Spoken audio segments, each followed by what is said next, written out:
मुदच्यते पूर्णस्य पूर्णमादाय पूर्णमेवावशिष्यते।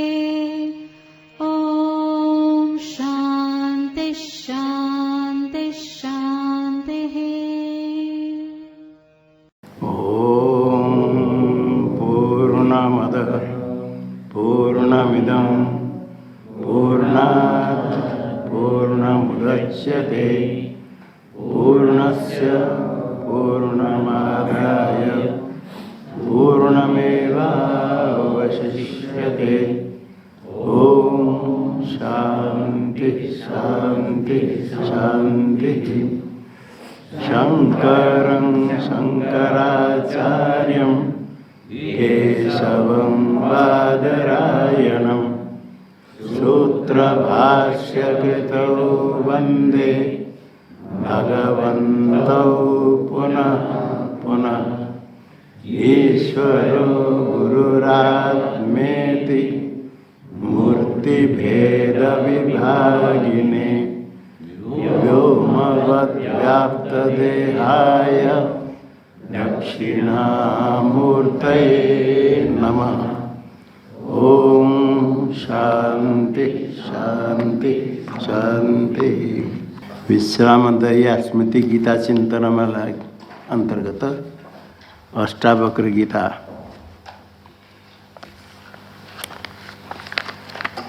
में एकादश प्रकरण 2 श्लोक हुआ था। तृतीय चले 2 श्लोक हुआ था ना।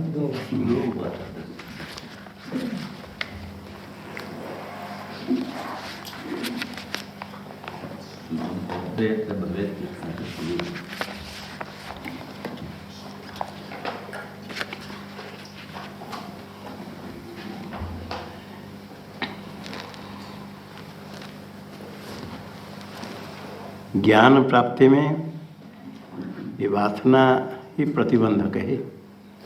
वासना का ही संसार कहा। वासना का त्याग इच्छा त्याग, सारे काम का त्याग। वासना इच्छा होने पर जिस वस्तु की इच्छा करता है उसी वस्तु की प्राप्ति जब तक नहीं होते तो तृष्णा जैसे प्यास, जैसे प्यास बुझती नहीं पानी पिए बिना, वो वस्तु की इच्छा अधिक होने से तृष्णा ऐसे होती। और कुछ नहीं चाहिए, वही चाहिए। ऐसे यदि इच्छा हो जाए परमात्मा प्राप्ति के लिए तो परमात्मा प्राप्ति क्यों नहीं होगी। परमात्मा ही चाहते, उत्कट इच्छा हो। परमात्मा परीक्षा करते हैं, वास्तव क्या चाहता है, मेरा दर्शन चाहता है या और कुछ चाहता है। तो अंतर्यामी परमात्मा जानते हैं। यदि अन्य कुछ चाहता है वो तो फल दे देते हैं, क्योंकि जो कुछ भी नहीं चाहता है तो परमात्मा उसके सामने आ करके वो चाहते कुछ मांगे कुछ लो, सब कुछ देना चाहते हैं। जो कुछ नहीं चाहता है उसको सब कुछ दे देना चाहते हैं। और जो मांगता है वो सब कुछ नहीं मांग सकता है। मालूम नहीं क्या मांगना है और सब क्या है। जितने मांग कर लेने पर भी कमती है, सातिशय है। निरतिशय तत्व जो है वो नहीं जानता है। परमात्मा तो सातिशय तत्व को देने के लिए वो नहीं चाहते, तो निरतिशय तत्व को जानना चाहते हैं। निरतिशय तत्व को देने का है वही दर्शन है, वही ज्ञान है। वो उसकी प्राप्ति होती जब अनित्य वस्तु की इच्छा छोड़े, सातिशय वस्तु की इच्छा छोड़े, विषय वासना त्याग करे, तब उससे विपरीत नित्य निरतिशय आनंद रूप की प्राप्ति होती है। अनित्य निरतिशय आनंद एक तरफ है, अनित्य सातिशय दुख रूप अलग तरफ। और दुख रूप अनित्य संसार में कोई सुख मान करके वही चाहता है तो लीला से ऐसा चल रहा है, संसार मिथ्या है। वो लीला संसार में जो लीला करना चाहता है, खेलना कूदना चाहता है नाटक के अंदर, माया भी परमात्मा माया के द्वारा नचाते हैं। नाचने चाहने वाले को नचाने वाले खुश होकर नचाते हैं, और जब वो थक जाता है परमात्मा उसको, वो तो आगे पीछे चार तरफ अंदर बाहर हर सर्वदा है। वो जब देखते हैं जैसे बच्चा थक जाता है तो माता उसको गोद में ले लेती। ऐसे परमात्मा देखते हैं, यदि कोई चाहते हैं तो सब कुछ दे देते हैं। इसलिए कहते हैं तृष्णा जहाँ है समझो वही संसार है। यत्र यत्र भवे तृष्णा संसारं विद्धि तत्र वै प्रौढ़ वैराग्यमाश्रित्य वीत तृष्णा सुखे भव।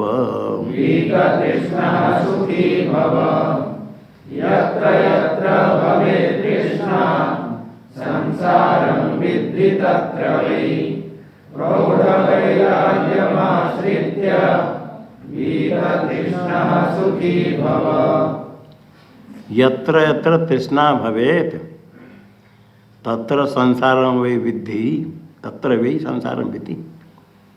जहाँ जहाँ जिस जिस विषय में, यत्र यत्र अस्मिन् अस्मिन् विषय, जिस जिस विषय में इच्छा हो, तृष्णा हो, इस लोक में हो परलोक में हो, ऐहिक और आमुष्मिक, इस लोक में भी कुछ इच्छा, परलोक में स्वर्ग आदि इच्छा, जो जो जिस जिस विषय में जिसकी जितनी इच्छा है तत्र भी संसार विद्धि, वही संसार समझ लो। इच्छा के अनुसार कर्म नहीं करने पर प्राप्त तो नहीं होता है, कर्म भी चाहिए। स्वर्ग जाने की इच्छा करता है और पाप कर्म करता है तो स्वर्ग कैसे मिलेगा? और सत्कर्म करता है फिर इच्छा रखता है तो जो चाहता है उसको परमात्मा देते हैं, प्राप्त कर लेता है। किंतु जो चाहता है वो प्राप्त करता है तो सांसारिक वस्तु की जो चाहता है वो संसार को प्राप्त करेगा।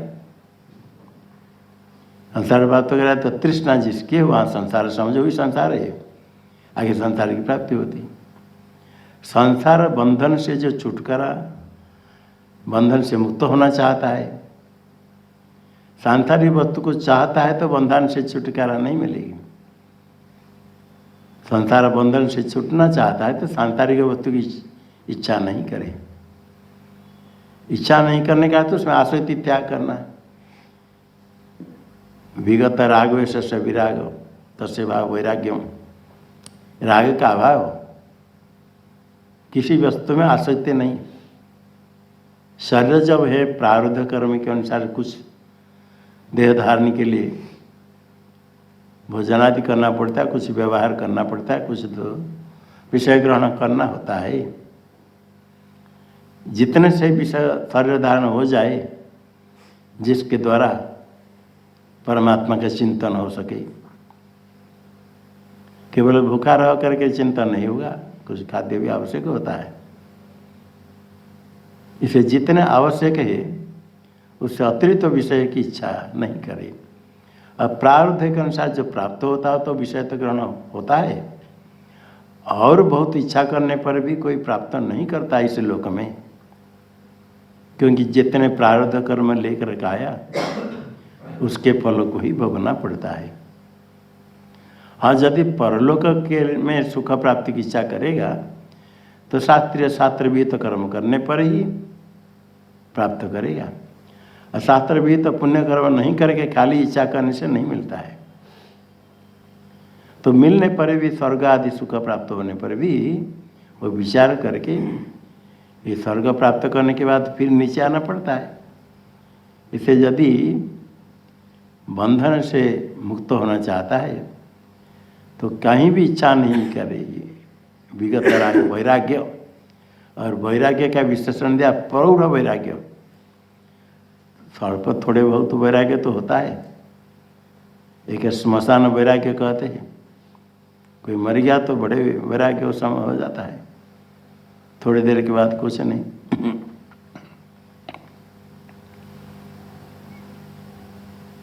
भोजनांते मैथुनांते स्मशानांते च यामति। सामति सर्वदा चेष्यत् नरो नारायणो भवेत्। भोजन के बाद पूरा भोजन कर लिया, उसके बाद भोजन के प्रति इच्छा होती है। अच्छा भोजन कोई दे तो नहीं, पेट भर गया नहीं खाएंगे। आपको कुछ खाने की इच्छा थी, वो नहीं, अन्य कुछ मिल गया, भूख क्षुधा के समय पेट भर खा लिया। किंतु खाने के बाद अभी वो चीज़ कह बनी ला रहे दे रहे, वो एक आधा कोई के खाएगा, आधा नहीं खा सकता, मीठा कोई चाहता, कुछ चाहे, पेट भर गया तो। और जितने प्रिय वस्तु समय उसके प्रति वैराग्य नहीं चाहिए, बिल्कुल पेट भरे तो भोजन के बाद से वैराग्य, पेट भर गया तो और कुछ नहीं चाहिए, जितने कोई देने पर वो नहीं चाहिए। भोजनांते मैथुनांते, मैथुन कर्म के लिए बड़े काम से लुलुप होकर के बड़े भागे फिरे, बड़े करके बिल्कुल क्या क्या करता है, निषिद्ध कर्म कर लेता है, कितने कितने करता है। और मैथुन कर्म के बाद वैराग्य हो जाता है।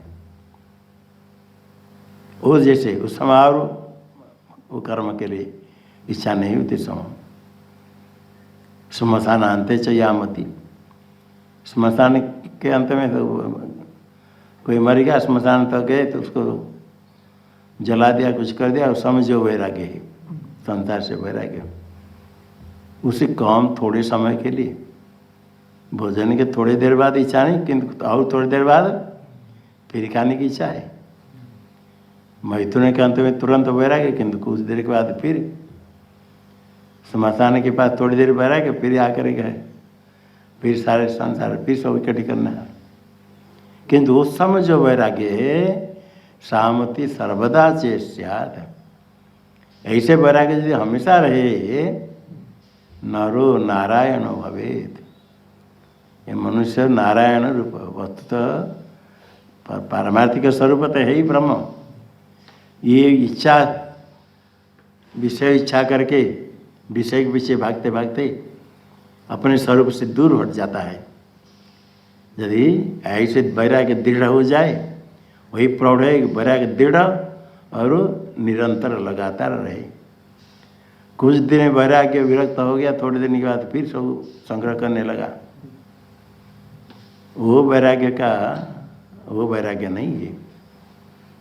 ऐसे होता है, कोई कुछ सोचता है, दूसरे लोग, कोई व्यक्ति कुछ व्यवहार वस्त्र आदि में कोई जूता चप्पल नहीं पहनता है, सब लोग उनका सम्मान करते, तो हम भी जूता चप्पल नहीं पहनेंगे 1-2 साल। और कभी कोई महात्मा कोई देखे ऐसा पहनते थे, सबके सामने नहीं पहनेंगे। एक महात्मा उत्तरकाशी में थे, वहाँ तो खाली पैर में क्षेत्र में जाएंगे, कभी कभी खड़ा में पहनते हैं आश्रम में, और ऋषिकेश आने के बाद ऋषिकेश में जूता लगे करके फिर जाएंगे। जब आएंगे ऋषिकेश तो जूता पहन कर आएंगे, यहाँ से जूता को बैग में रख करके फिर उत्तरकाशी जाएंगे। ये सब ये वैराग्य नहीं है, ये तो बड़ा विपरीत है दिखाने के लिए। इसी प्रकार वो थोड़े दिन कोई जूता चप्पल नहीं, ये उद्देश्य है। हमको कोई पूछते हैं वो किसी महात्मा के बारे में, बहुत विरत है, बड़े बड़े विरत है, जूता चप्पल नहीं पहनते, कभी नहीं पहनते, बड़े मैं बोले हम भी नहीं पहनते हैं, हम भी नहीं पहने। वो सोचता है हमको भी सब लोग ऐसे कहे बहुत विरत, बहुत विरत, किंतु वो आश्रित जिसका वैराग्य है वो अलग है। नहीं पहनता, कभी पहन लिया तो उसका आग्रह नहीं रहता कि हम नहीं पहनने से लोग हमको अच्छा कहेंगे, विरत कहेंगे, ये उद्देश्य नहीं रहता है। उससे बिना चल जाता है, कभी पहन लिया तो पहन लिया, नहीं पहना नहीं पहना। और जिसके मन में है सम्मान हमको मिले, वो कुछ वैराग्य दिखाएगा, बाद में उसको ग्रहण करेगा तो वो वैराग्य नाम नहीं है। रुपया हम छूते नहीं, किंतु साथ हमारा कोई रहेगा शिष्य, रुपया लेकर बड़ा आश्रम बनाया, बहुत कुछ किया कि हम रुपया छूते नहीं। वो वैराग्य क्या है? हम रुपया नहीं लेते, करोड़पति भक्त हमारा बहुत है। और जब जितने खर्च होता है, बहुत कुछ खर्च होता है, जाएंगे तो हेलीकॉप्टर व्यवस्था हो जाएगी, और सब व्यवस्था है जहाँ जाएंगे, इतने लोग को लेकर जाए, सब व्यवस्था करो। किंतु हम रुपया नहीं छूते हैं। रुपया नहीं छूने से क्या है? करोड़पति बहुत जो रुपया रखने वाले 1000 150 साथ है, जो चाहे जितने। ये ऐसे महात्मा कोई फिर बोलते हैं, किसी को साधु को रुपया दिया, कोई साधु रुपया लेता है, साधु नहीं, भले हम क्यों नहीं हो। रुपया लिया तो साधु नहीं, रुपया लेने से साधु नहीं हो। कितने रुपया आपके लिए खर्चा हो रहा है, ये क्या साधुता है? वो सब जो वैराग्य दिखाने के लिए, लोग में ऐसा करने के लिए जो सब है, ये सब विपरीत मार्ग है। वो वैराग्य है ही नहीं, उसका अनुकरण को भी नहीं कोई करे। वस्तु तो हमको परमात्मा ही चाहिए और कुछ नहीं चाहिए। सम्मान भी नहीं चाहिए, लोग हमको विरक्त कहे ये भी नहीं चाहिए, लोग स्तुति करे, प्रशंसा करे, हम नहीं चाहते, हम नहीं चाहते, ये ज़्यादा दिखाने का नहीं। वास्तव पर इतने वैराग्य है तो वैराग्य वीरत्व कोई कहे, वो वीरत्व कोई कहता तो वो भी जरूरत नहीं, इच्छा नहीं, वो भी अच्छा नहीं लगे। वीरत्व कौन से बड़ा खुशी लगता है, बड़े तपस्वी कहेंगे तो अच्छा लगता है, वो नहीं, उससे अच्छा लगता है मतलब वैराग्य नहीं है। कोई सम्मान करता तो उसमें ही वैराग्य होना ही चाहिए। जितने स्थान में कहीं साधु इसे सम्मान प्राप्त है, वहाँ छोड़कर कहीं चले गए, किस स्थान जाकर रहे, इसे मांग कर क्या कर, सामान्य पागल जैसे हूँ मैं। थोड़ी देर में लोग उनके पास आने लगे, सोचा ही कोई विलक्षण साधु है। फिर जब थोड़ा लोग आने लगे, वो छोड़कर कहीं चले जाएंगे, दूसरे स्थान कहीं। वैराग्य इसे प्रौढ़ वैराग्य हो, अंदर से वैराग्य यही है। प्रौढ़ विषय से वैराग्य है तो उसका अर्थ परमात्मा में दृढ़ भक्ति, परमात्मा प्राप्ति की दृढ़ इच्छा। जितनी दृढ़ इच्छा हो तो वैराग्य इतने बढ़ता है। और यही साध करना है, प्रौढ़ वैराग्य में आश्रित्य। इससे ही वैराग्य होने पर ही सारे तृष्णा की निवृत्ति होती है। विषय में इच्छा है तो इच्छा बढ़ती है, इच्छा बढ़कर तृष्णा प्यास जैसे लगने पर और कुछ नहीं चाहिए, वही चाहिए। तो ये करने का वीत तृष्णा, वीता तृष्णा यस्य, सारे तृष्णा निवृत्ति होगी। विषय में दोष दृष्टिकोण से वैराग्य होता है। सब विषय में दोष है, आसक्ति होने पर दोष नहीं दिखता है, और विवेक होने से वैराग्य होता है तो दोष दिख जाता है। दोष देखने पर फिर वैराग्य बढ़ता है, तो तृष्णा निवृत्त हो जाए तभी तृष्णा सुखी भव। और सुख कहीं से मिलने का है ही नहीं, जो स्वरूप सुख नित्य स्वरूप नित्य प्राप्त है, और तृष्णा सो उसको हटा कर ढाक करके रखी। तृष्णा सो दुख इतने देते तो सुख कहाँ छिप जाता है, पता नहीं चलता है। जब वीत तृष्णा हो गया, दुख के कारण निवृत्त हो गया, स्वरूपानंद सुख परमानंद, वही परमात्मा वो प्रकट हो जाते हैं, अभिव्यक्त हो जाते हैं। हे सुखी भव। श्लोक बोलो।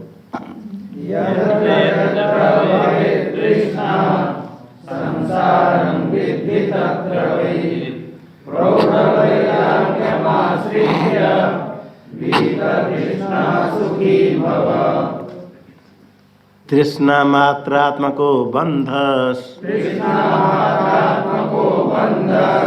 तन्नासो मोक्ष उच्यते। भवा संशक्ति मात्रेण प्राप्ति तुष्टिर्मुहुर्मुहुः।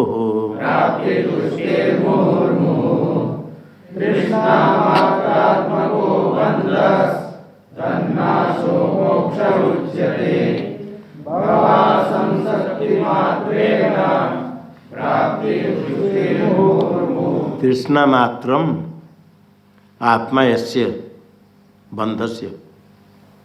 आत्मा का तो स्वरूप, बंध का क्या स्वरूप है? तृष्णा मात्रम। केवल तृष्णा ही उसका स्वरूप है बस।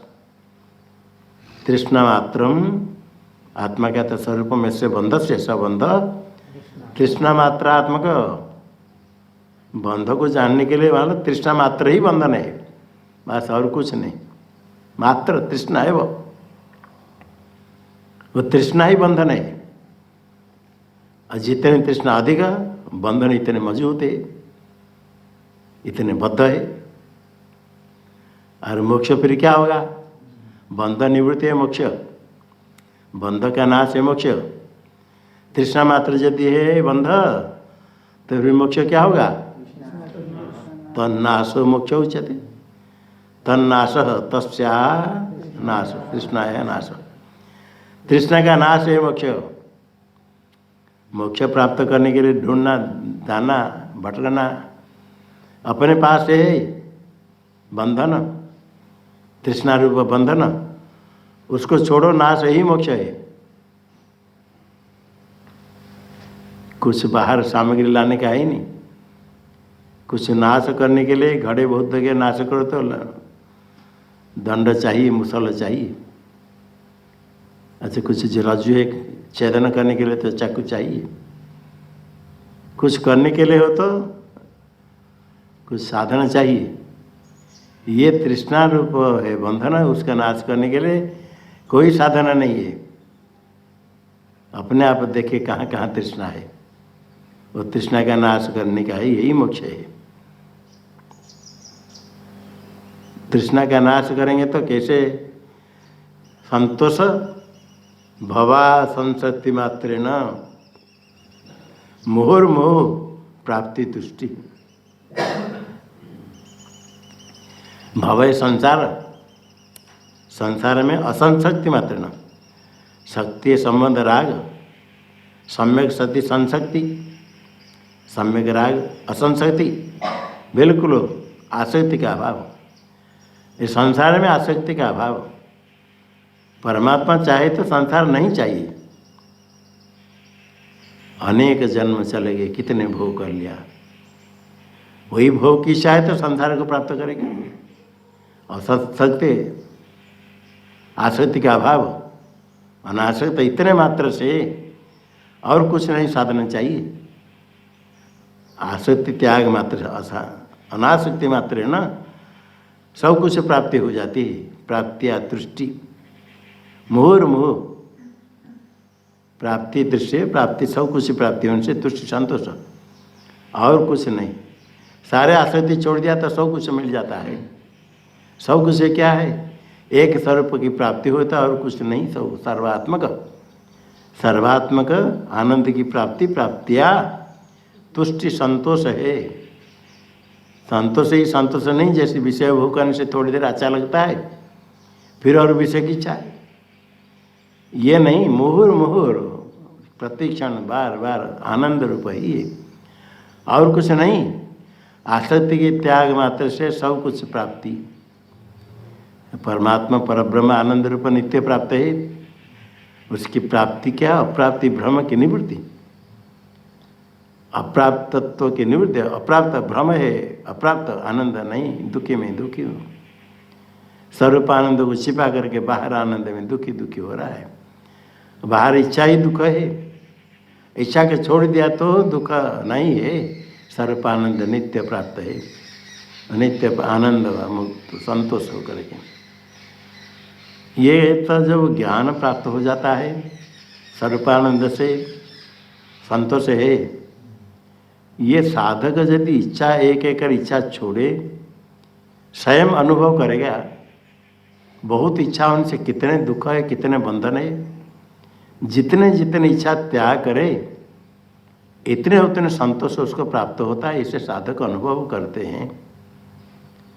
जो मुमुक्षु है, देखते इच्छा का त्याग करना है।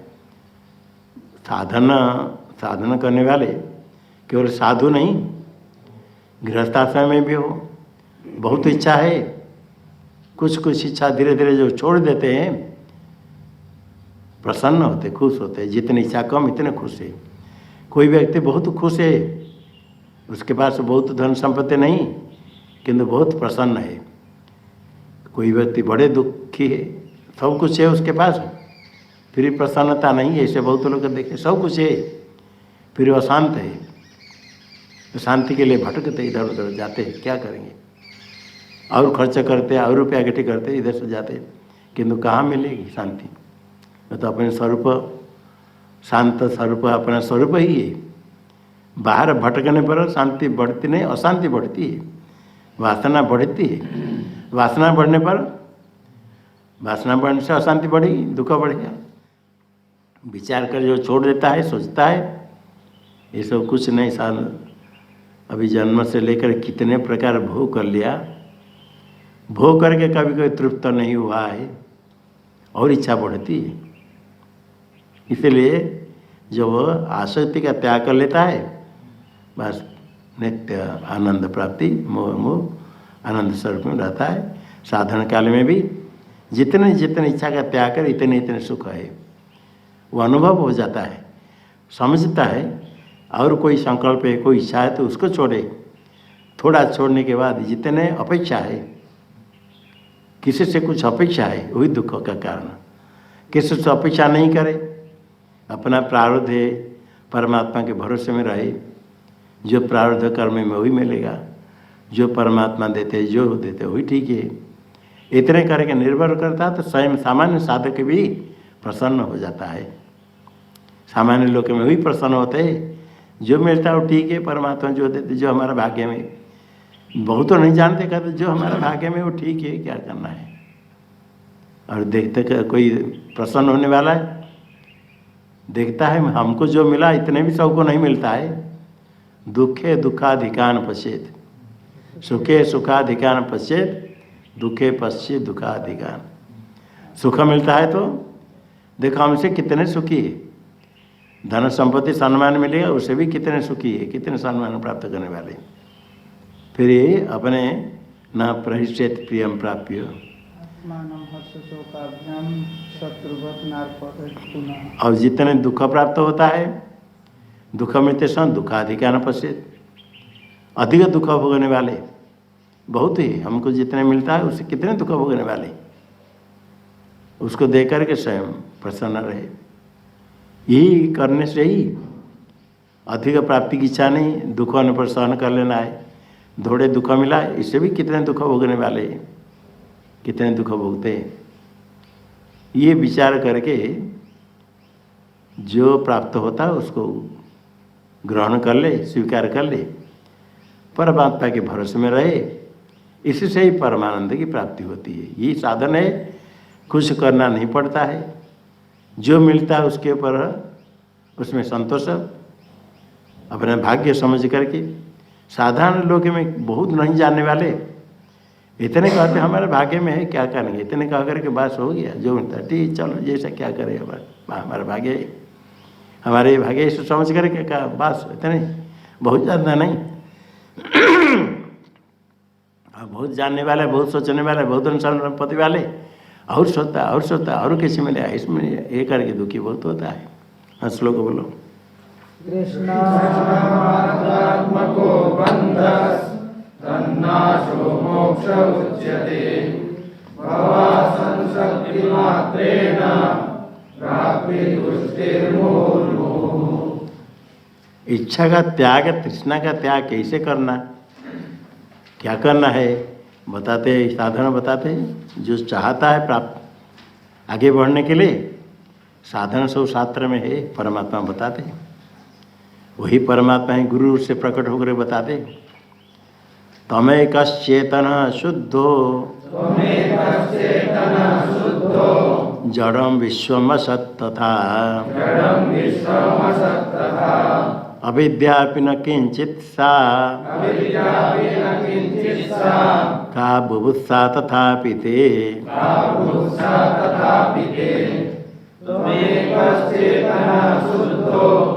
जडं विश्वमसत्तथा अविद्यापि न किंचित् सा का बुभुत्सा तथापि ते। आप चेतन है या जड़ है, कोई पूछेगा क्या बोलोगे? सब अपने चेतन में आते, जड़ नहीं।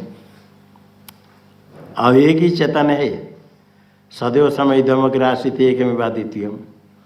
अभी भी चेतन एक है। ब्रह्मे वैदम आत्मे वैदम सर्वम खलु इदं ब्रह्म अहम आत्मा गुणाकेश सर्वभूताशु स्थित क्षेत्रज्ञं चापि मां विद्धि सर्व क्षेत्रेषु। एक ही चेतन है सर्वत्र। आप यदि चेतन है तो भिन्न आपसे कोई चेतन होगा? त्वम एक चेतन, एक ही चेतन तुम ही चेतन हो, एक ही चेतन। देह को लेकर तो मैं ऐसा नहीं समझना।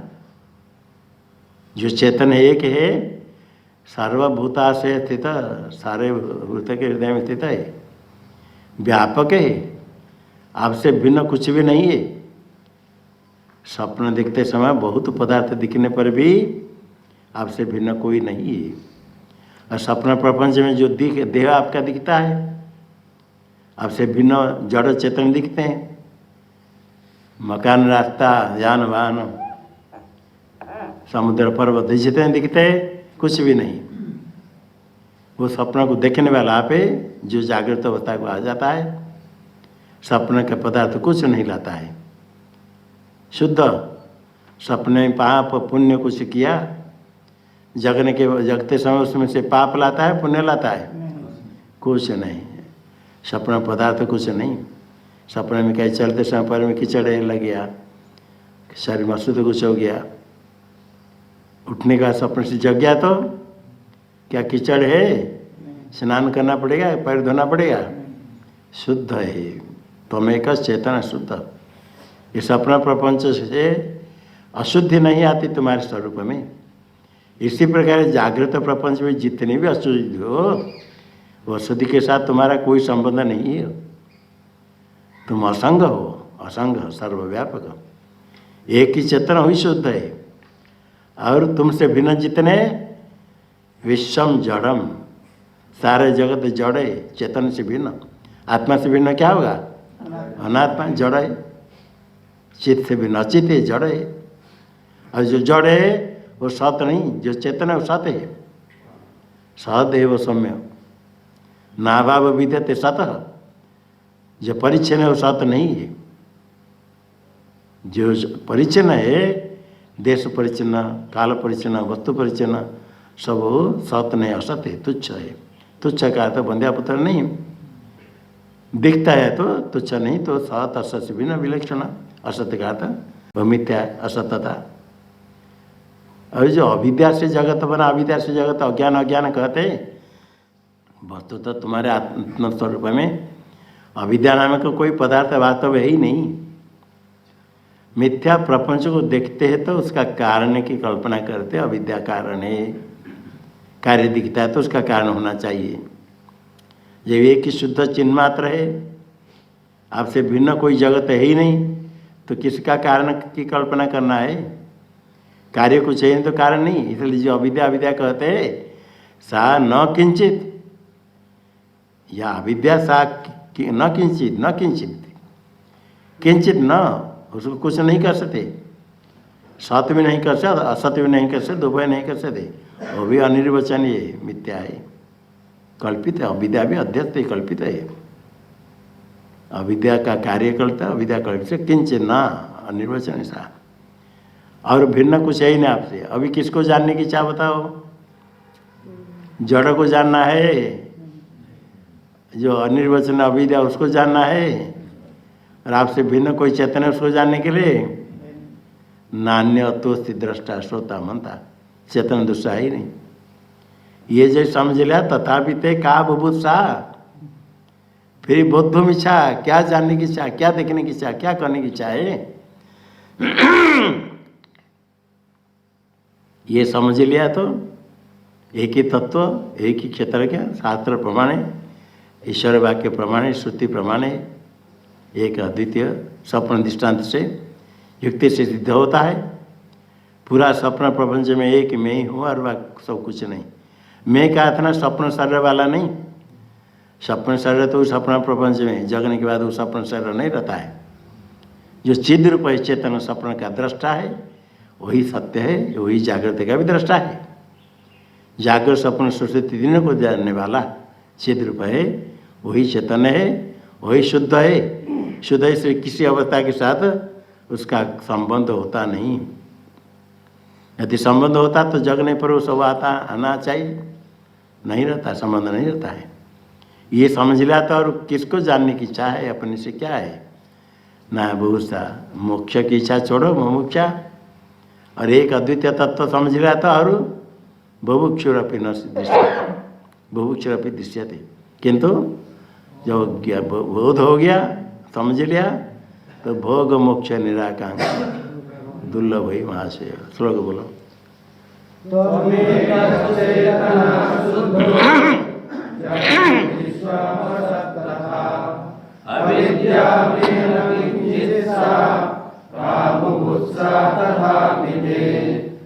यदि संसार में मिथ्या तो बुद्धि नहीं होती है, मिथ्या मिथ्या सुन सुन कर क्या कहते हैं, किंतु लगता है मिथ्या कैसे। अभी मिथ्या नहीं हो किंतु संसार सारे पदार्थ अनित्य है। अनित्य क्या था, आप रहते सब नष्ट हो जाता है, पर्वत नष्ट हो जाता है, ऐसा तो नहीं, कभी नष्ट होगा। किंतु पर्वत रहने पर भी आप कितने दिन देखते रहोगे, धन संपत्ति इकट्ठी करने पर भी आप कितने दिन रहोगे। जितने जो कुछ करने पर सारे समाप्त होने पर सब कुछ छोड़कर जाना पड़ता है।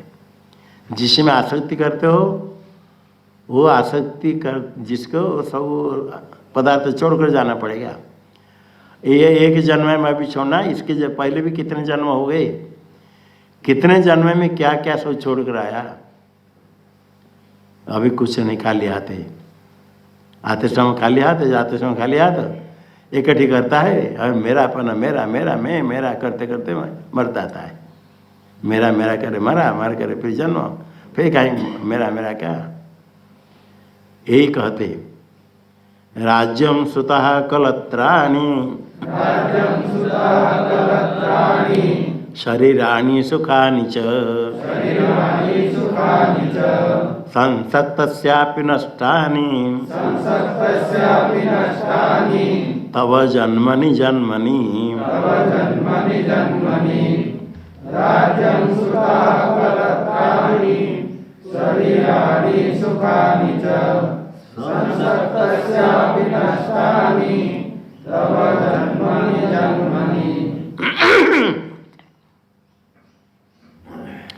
राज्यम जो अत्यंत आसक्त रहता है, राज्य को छोड़कर जाना पड़ता है,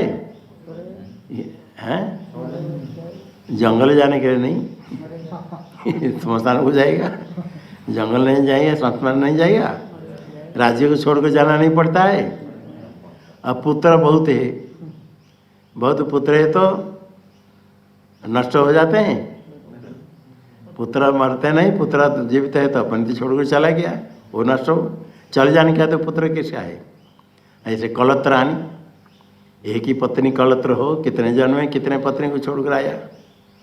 शरीर, ये शरीर में आसक्ति करते हैं। इसके पहले कभी शरीर था, कितने शरीर मिला था इसके पहले। शरीराणि, कितने जन्म में कितने शरीर प्राप्त हुए थे। और सुख भी कभी मिला था या नहीं। सुखानि च, सुख जो मिले थे पहले वो सुख भी है ना नहीं। कितने सुख प्राप्त हो, क्या वो सुख भी है। अभी आज भोजन करने के नहीं मिला, दुख है। कल तो भोजन किया था, वो सुख तो है, और सुख से सुखी हो जाओ। कल भोजन किया था, बहुत दिन भोजन किया, वो सुख है बहुत। एक दिन भोजन आज नहीं करेंगे तो सब पहले का सुख सब है ना नहीं है, या दुख मिलेगा। दुख का अनुभव नहीं कर पाते क्योंकि भोजन तो मिल जाता है। भोजन यदि नहीं मिले तो दुख पता चलता है। एक दिन भोजन नहीं मिले, किसी प्रकार भूखे रह जाए, कितने दुख होगा। अब पहले कि जितने सुख इसमें कुछ है। भोजन आसक्त होगा तो कभी सुख में आसक्त रहेगा तो उसके सुख नष्ट होते हैं। संसक्त स्यापि नष्टानि, जो आसक्त अत्यंत होता है उसके भी ये सब नष्ट हो गए। राज्यम सुतः कलत्राणि शरीराणि सुखानि च नष्टानि संसक्त स्यापि, संसार में जो आसक्त होता है उसके भी नष्ट हो गए। सब नष्ट हुआ नहीं, वो छोड़कर आ गया तो नष्ट हो गए, छोड़ दिया, चले गए, फिर आगे नहीं। कितने बार?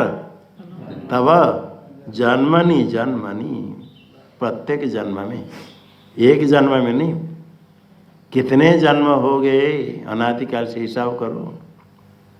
जन्मनि जन्मनि, अनेक जन्म में, सारे जन्म में। श्रोता कड़ा तो दो नाम ले लिया, पुत्र और पत्नी, जैसे परिवार सब है, माता पिता भाई बंधु पतु, सबको छोड़कर आ गया। कितने जन्म में कितने चले गए? एक जन्म में अभी भाई बंधु पिता माता पुत्र पत्नी क्या क्या संबंध कल्पना कर लेता है। इसी प्रकार कितने जन्म में कितने चले गए, सब छोड़कर आ गए। ये कितने नष्ट नहीं। अच्छा, आसक्ति होने पर ये विषय से छूटते हैं नहीं? असम्यक सक्त होने पर भी संसक्त श्यापी नष्टानी, आसक्ति करने पर भी सबको छोड़ना पड़ता है। और अनासक्त हो जाए तो क्या हानि है, क्या भेद है? वियोगे को भेद भेद त्यजति न जनो यत् स्वयं अवश्यम यातारस चिरतरम मुसित्वापि विषया। सारे विषय बहुत दिन रहने के बाद भी अवश्यमेव यातार, अवश्य नष्ट हो जाएंगे। बहुत विषय प्राप्त हो, दीर्घ काल भोग करे तो उसका विषय हो जाता है, विषय नष्ट हो जाएंगे। नहीं तो सारे विषय धन संपत्ति परिवार रहने पर भी अपने छोड़कर जाना पड़ता है। वियोग तो होना है, वियोगे को भेदस, वियोग तो होता है, तो भी जो अपने आप छूट जाते तो बड़ा दुख देते हैं। त्यजति न जनो यत् स्वयं, स्वयं जब छोड़ देता है तो परम आनंद की प्राप्ति है।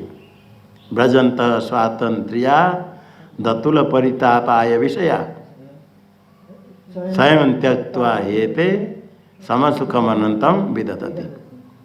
विषय यदि अपने आप छोड़कर जाता है बड़े दुख देता है। भजंत स्वातंत्र्याद, अपने आप हम चाहते रखने के लिए, खींचना चाहते, क्यों नष्ट हो जाते। कोई अपने पिता माता को जीत रखना चाहता है कि मर जाते हैं। पुत्र कभी देखते थे पुत्र ही मर गया। अपने स्वतंत्र रक्षा नहीं कर सकते। भजंत स्वातंत्र्याद अतुल परितापाय विषय, विषय सब जब छूट जाता है, चल जाता है। धन सम्पत्ति बहुत घटिया, देखते देखते कहाँ धन सम्पत्ति कराया। ऐसे देखा है कोई व्यक्ति बहुत कमाया और कमाते कमाते ऐसे विश्वास कि इसको 5 करोड़ दे दिया, और फिर कुछ दिन के बाद वो बहुत ज़मीन लिया बहुत कुछ करने के लिए, वापस देने के लिए।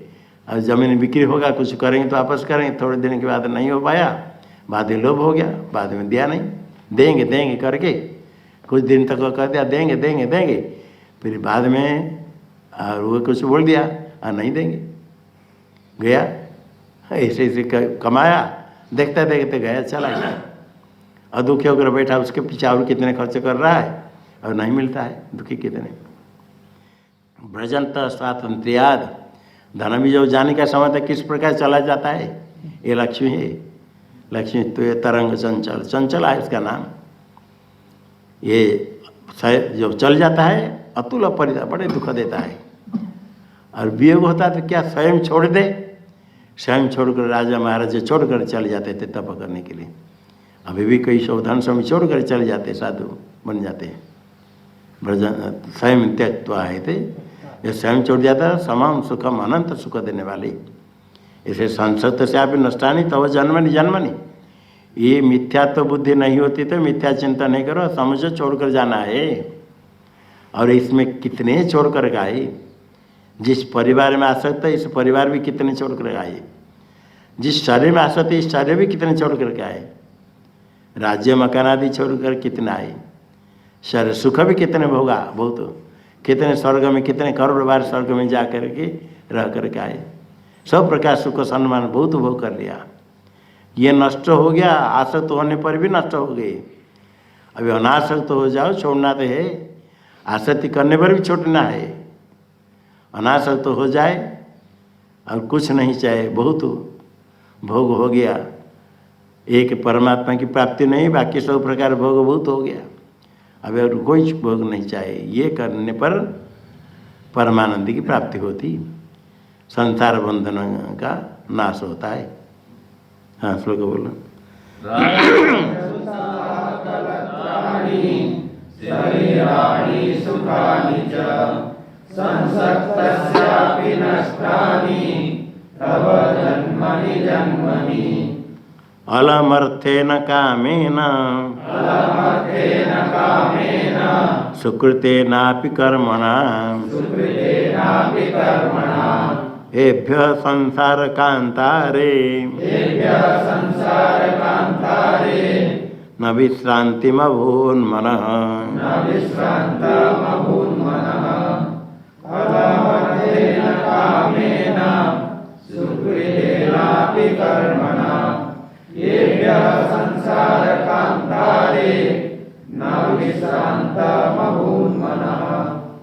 अलम अर्थेन कामेन सुकृतेनापि कर्मणा अलम नास्ति।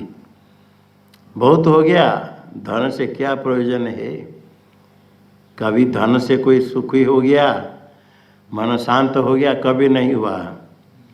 अर्थेन कामेन, काम से भी, काम्य फल भोग से भी, सुकृतेनापि कर्मणा, पुण्य कर्म से भी, सुकृतेन कर्मणा अपि। जितने अर्थ काम कर्म धर्म, धर्मार्थ काम, ये तीन आ गया। धर्म अर्थ काम, सुकृत कर्म धर्म, अर्थ और काम, विशेष भोग्य, जितने हो उससे कोई प्रयोजन नहीं है। बहुत हो गया, व्यर्थ है, नास्ति फलम, इससे कोई मतलब नहीं। क्योंकि एभ्य मन विश्रांति न अभूत संसार कांतारे। कांतारे अरण्य के समान संसार ऐसे बड़ा है, मन विश्रांत नहीं हुआ है इनसे। जितने धर्म अर्थ काम, जितने भोग करे, कभी मन शांत नहीं हो जाता है। और चाहिए और चाहिए और चाहिए। ये तीन पुरुषार्थ है, धर्म अर्थ काम, और चतुर्थ है मोक्ष।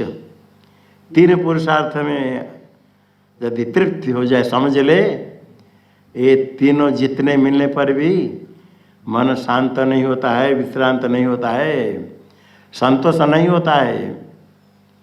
और चाहिए और चाहिए और चाहिए। एक जन्म में भोग कर लिया, अगले जन्म फिर शुरू से। एक जन्म में हो गया, बहुत भोग कर लिया, दूसरे जन्म फिर जितने भोग क्या सब फिर और चाहिए, फिर और चाहिए। एक दिन जितने पेट भर खा लिया, उस दिन अब खाएंगे, खाने की इच्छा नहीं, दूसरे दिन फिर सुबह से। दूसरे दिन खा लिया तो ऐसे 10-15 दिन खाने के बाद और तो खाने की इच्छा नहीं होगी, होगी?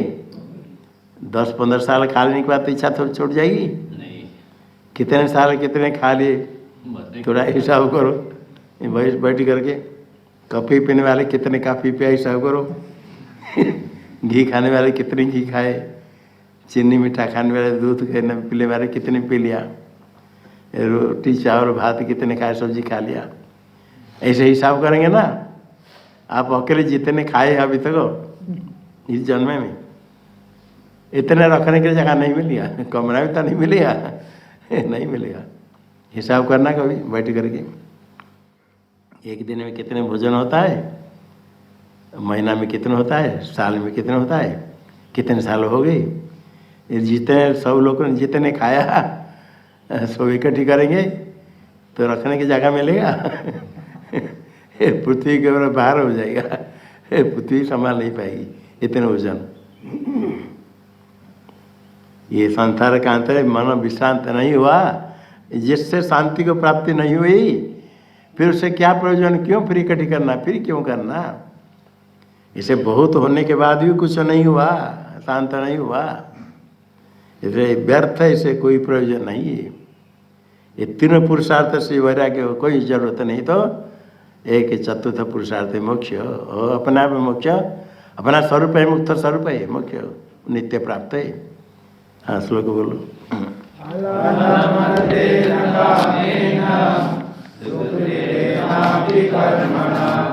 येभ्यः संसारकान्तारे न विश्रान्तमभून्मनः।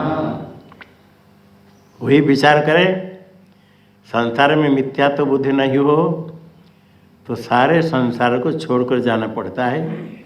और इसके पहले कितने जन्म में कितने क्या क्या छोड़कर आए, कितने परिवार को छोड़कर आ गए, कितने मकान धन सम्पत्ति छोड़कर आ गई, किसके पास क्या पद राज्य था, स्वर्ग में गया था वो भी छोड़कर आया, कितने छोड़कर आ गए, इसको भी छोड़कर जाना है। और उसके बाद ये अभी जितने प्राप्त है धन संपत्ति, अगले जन्म में इतने मिल जाएगा कोई जरूरी नहीं है। अगले जन्म में मनुष्य जन्म में मिलेगा, नहीं मिला पता नहीं। मनुष्य जन्म मिल जाए तो भी कहाँ मनुष्य बनेगा, किस प्रदेश में, किस स्थिति में, कैसे रूप में, क्या क्या लोग, किस प्रकार जीव। अभी भी मनुष्य होते जो वस्त्र नहीं पहनने वाले, अभी मनुष्य होते जो कच्चा मांस खाने वाले, अभी मनुष्य हिंस्र लोग जंगल में रहने वाले होते हैं पशु जैसे। ऐसे ऐसे कभी कभी होते, कभी एक वन मनुष्य कहते, अभी कभी कोई इस प्रकार है तो लौकिक ना भाषा समझ पाएंगे ना लोक में। सुना कोई किस देश में अभी भी वस्त्र देते हैं उनको पहनने के, वस्त्र नहीं पहनते, वस्त्र कोई देने पर ही वस्त्र फेंक देते हैं और रहते अपने लोग जाते देखने के लिए। ऐसे ऐसे कहीं लोग अभी भी कोई बताया। तो मनुष्य होने पर भी कितने अलग अलग मत, अलग अलग धर्म वाले, अलग अलग रास्ता में चलने वाले, कहाँ किस प्रकार जन्म है और यदि मनुष्य नहीं बने तो कहाँ कहाँ गया। ये सब विचार करके ये सब अनित्य छोड़ कर जाना है। और मरण कब होगा कोई ठिकाना नहीं, कितनी जल्दी हो सकता है। जिससे में आसक्ति करता है उसको छोड़ना है, छोड़ कर जाना है। जिसको अपने जो छूटेगा नहीं, परमात्मा को प्राप्त कर लिया तो वही परमात्मा से वियोग नहीं होगा। वो परमात्मा अपना स्वरूप साक्षात्कार, वही मुक्ति को प्राप्त कर लिया तो नित्य स्वरूप स्थित हो गया। ब्रह्म ज्ञान हो गया तो ब्रह्म में स्थित हो गया। जो नित्य रहने वाले उस नित्य को प्राप्त करने के लिए अनित्य से वैराग्य, अनित्य वस्तु का त्याग। प्रकाश को जाना है तो अंधकार को छोड़ना पड़ेगा, और अंधकार को नहीं छोड़ेंगे तो प्रकाश को नहीं जा सकता है। सत्य को प्राप्त करना है तो मिथ्या को वस्तु को छोड़ना पड़ेगा। एक सत्य ही परब्रह्म परमात्मा है, उसको प्राप्त करना है, दर्शन करना जाना है तो सारे प्रपंच मिथ्या है। उससे भिन्न जितने जगत, सारे जगत मिथ्या है। मिथ्या को छोड़ने से सत्य की प्राप्ति, सत्य को प्राप्त करना है तो मिथ्या को छोड़ना पड़ेगा। यही विचार करके यही करना है। प्रपंच में मिथ्या तो बुद्धि नहीं होती है, किंतु अनित्य है, छोड़ना पड़ेगा। छूटेगा, छोड़ करके आइए कितने आसक्ति करके फिर दुखी होता है, बहुत दुखी होता है। मरते समय, मरने के पहले सब कुछ छोड़कर जो जाना है बड़ा दुखी होता है। परिवार वाले के लिए दुखी है, बच्चे के लिए दुखी है, धन संपत्ति के लिए दुखी है, धन कमाने में दुख है, खर्च हो गया तो दुख है। ना से दुखम व्यय दुखम, व्यय हो गया दुख, ऐसा ही दुख है। सर्वत्र दुख है। तो सर्वत्र कितने कितने प्रकार, धन में दुख है, धन से अर्जन दुखम तथैव परिपालन, ना से दुखम व्यय दुखम धीगर्थान क्लेशकारिण। और पुत्र के लिए कहा, पुत्र के लिए तो जब पुत्र जन्म नहीं हुआ तो पुत्र के लिए कितने दुखी होते। पुत्र में स्यात्, जन्म होने के पहले दुख है, विवाह करने का तो पुत्र नहीं हुआ तो कोई कोई तो बहुत दिन इसको कहते पुत्र जरूरत नहीं। फिर जब पुत्र चाहते हैं, पुत्र नहीं होता तो कितने दुखी होते हैं। अंदर दुखी रहेगा, दूसरे को नहीं बता सकते। ऐसी अवस्था देखें, चाहते पुत्र नहीं होता तो क्या करेंगे। बहुत उम्र होने के बाद भी ऐसा देखा है, बहुत उम्र होने के बाद की भी उनकी पति पत्नी जो उनकी इच्छा पुत्र एक हो जाए, जब आगे होने का है ही नहीं तो भी पुत्र एक हो जाए इच्छा, तो नहीं होने पर कितने दुख है। अच्छा, पुत्र यदि किसी प्रकार गर्भ में आ आने के बाद कभी गर्भ नष्ट हो जाता है। ऐसा भी कितने देखा है, किसी गर्भ में तो बच्चे आते हैं और गर्भपात हो जाता है, गर्भ नष्ट हो जाता है, जन्म नहीं होता है। कितने आए गर्भ बड़े सुखी, बड़ा पूजा पाठ बहुत करते, किंतु आगे गर्भ ही नष्ट हो गया, जन्म होने के पहले गर्भ नष्ट हो गया, बच्चा मर कर निकलेगा, दुख होगा, गर्भपात दुख। अच्छा गर्भ से जन्म हो गया, बच्चा हो गया, थोड़ी देर में मर जाएगा तो जन्म में मरेगा और दुख है, नहीं मरा तो आज स्वास्थ्य खराब रहता है, स्वास्थ्य खराब होता है तो उसके लिए दुख है, बड़े दुख। कोई एक अब यहाँ कभी लाया कोई, किसका पुत्र इतने ऐसे विकलांग, खड़ा नहीं हो पाता है, चलना तो मुश्किल ही क्या है, पिता माता उसकी सेवा करते, और वो बड़ा कितने हो गया, बोल नहीं पाता है, खड़ा नहीं हो पाता है, और तो उसकी पिता माता सेवा करते हैं, क्या करेंगे, कितने दुख भोग करते हैं। उसके बाद और भी पुत्र होने के बाद भी मूर्ख हो गया, बड़ा दुख है, पढ़ता नहीं, बड़े बड़े चाहते पर बनता नहीं, कोई ऐसे ऐसे बहुत प्रकार दुख है। उसके बाद पढ़कर योग्य बन गया, फिर कहीं दूसरे बार शादी करने लगा, अन्य शादी करके फिर कहीं दूसरे परस्तार इसी फिर कुछ दूषित खाद्य पाने में लग गया हुआ। कोई विवाह करने पर बच्चे होने के बाद भी मद्यपान करना, दूसरे स्त्री के साथ संबंध ऐसे करके फिर कितने दुख है। माता पिता देखते पुत्र कैसे बहिर्मुख हो गया, कितने दुखी। दुख तो बहुत है, संसार में दुख बहुत है, यही विचार करके एक परमानंद की प्राप्ति, नित्य सुख की प्राप्ति है। तो अनित्य वस्तु में जो इच्छा है, वासना है, तृष्णा, उसको छोड़ना है। देखो श्लोक, कृतं न कति जन्मानि कायेन मनसा गिरा दुःखमाया सदं कर्म तदद्याप्य उपरम्यताम्।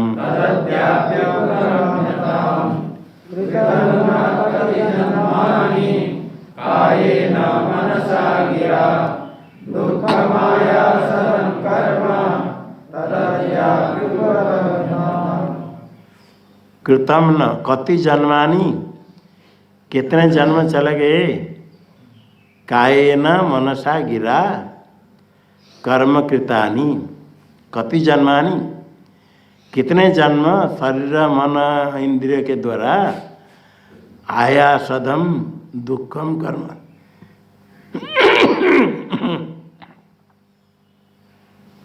दुखम यथा से तथा आयासदम, बड़े कष्ट देने वाले, प्रयास करने वाले कर्म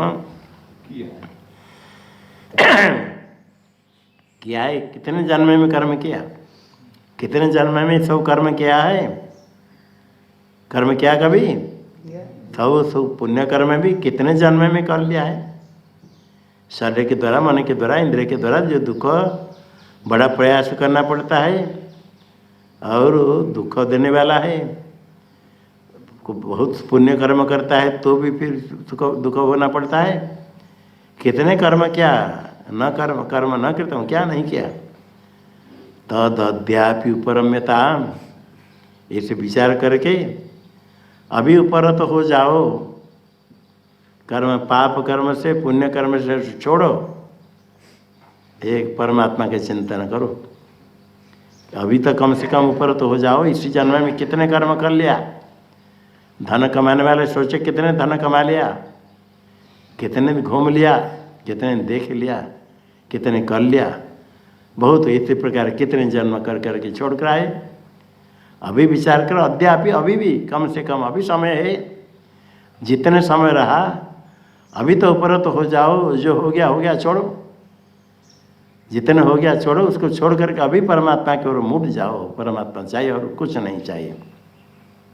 भगवान कहते सर्वधर्मान परित्यज्य मामेकम शरणं व्रज अहम त्वा सर्वकामेभ्यो मोक्षयिष्यामि मां शुचः सुख से परमात्मा शरण में आ जाओ, अविफलत हो जाओ। इस श्लोक बोल दो।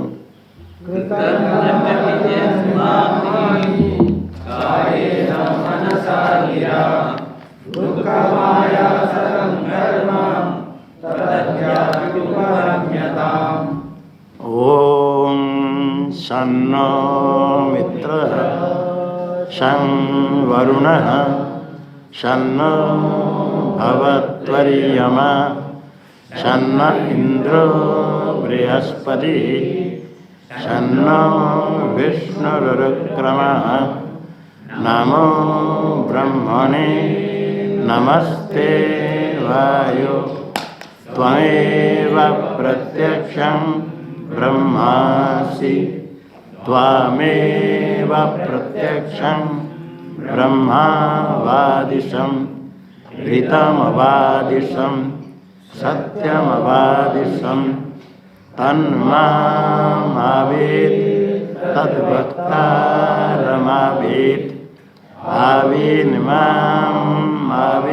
भक्तारम्।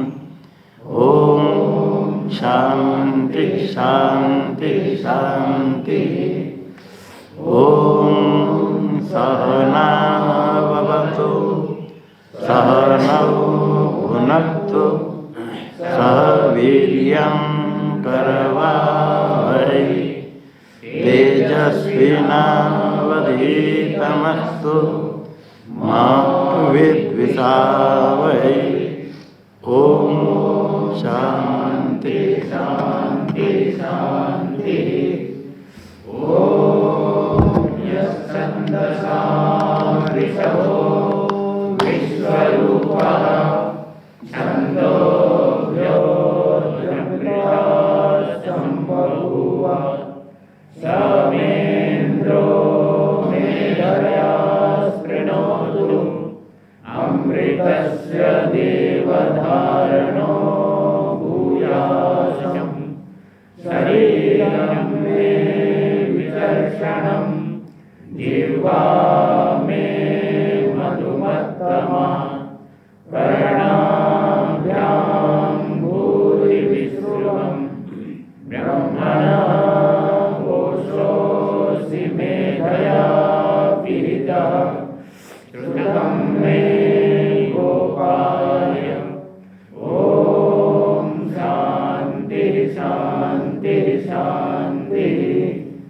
ओम अहं वृक्षस्य देवा कीर्तिः वृक्षं गिरेरिव ऊर्ध्वपवित्रो वाजिनीव समृतमस्मि द्रविणं सवर्चसं सुमेधामृतोक्षितः इति त्रिशङ्कोर्वेदानुवचनम्। ओम शांति शांति शांति। ओम पूर्णमदः पूर्णमिदं पूर्णात् पूर्णमुदच्यते पूर्णस्य पूर्णमादाय पूर्णमेवावशिष्यते। ओम शांति शांति शांति।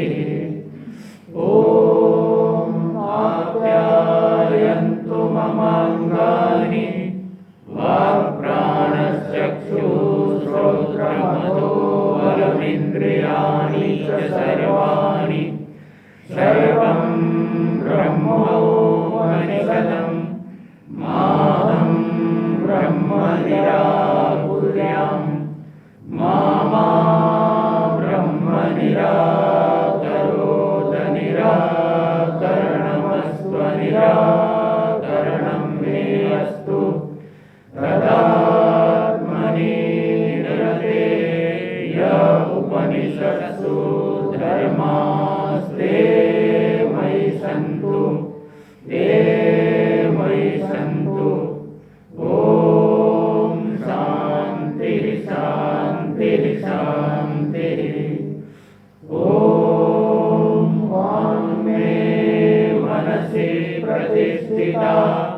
मनो मे वाचि प्रतिष्ठितम् आयुराविर्मयेति वेदस्य मानिस्थः श्रुतं मे मा प्रभासि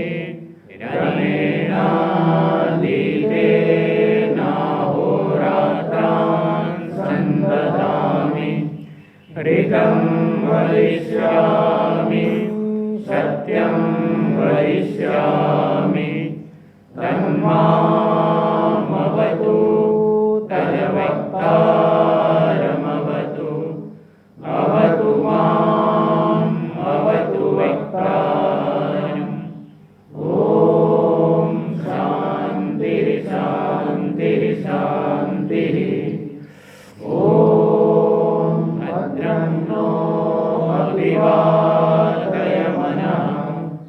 ॐ शान्तिः शान्तिः शान्तिः ॐ भद्रं कर्णेभिः शृणुयाम देवाः भद्रं पश्येमाक्षभिर्यजत्राः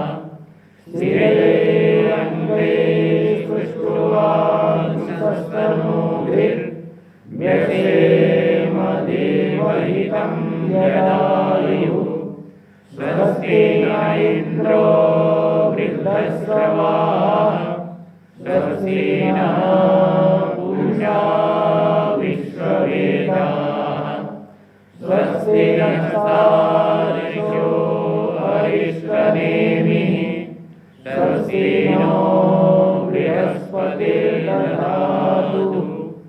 ॐ शान्तिः शान्तिः शान्तिः ॐ यो ब्रह्माणं विदधाति पूर्वं यो वै वेदांश्च प्रहिणोति तस्मै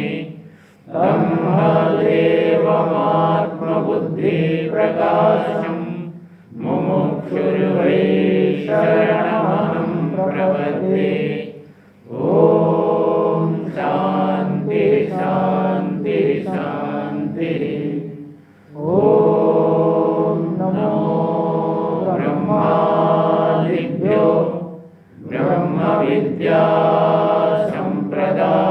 सम्प्रदायकर्तृभ्यो वंशऋषिभ्यो महद्भ्यो नमो गुरुभ्यः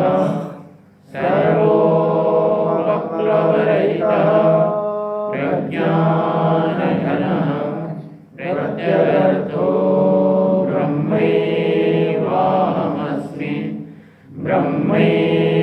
ब्रह्मैवाहमस्मि नारायणं पद्मभवं वसिष्ठं शक्तिं च तत्पुत्रपराशरं च व्यासं श्रुतं गौडपदं महान्तं गोविन्दयोगेन्द्रमथास्य शिष्यं श्रीशङ्कराचार्यमथास्य पद्मं पादं च हस्तामरकं च शिष्यं तं तोटकं वार्तिककारमन्या नस्मद्गुरून् सन्ततमानतोऽस्मि श्रुतिस्मृतिपुराणानामालयं करुणालयं नमामि भगवत्पादं शङ्करं लोकशङ्करं शङ्करं शङ्कराचार्यं केशवं बादरायणं सूत्रभाष्यकृतो वन्दे भगवन्तौ पुनः पुनः ईश्वरो गुरुरात्मेति मूर्तिभेदविभागिने व्योमवद्व्याप्तदेहाय दक्षिणामूर्तये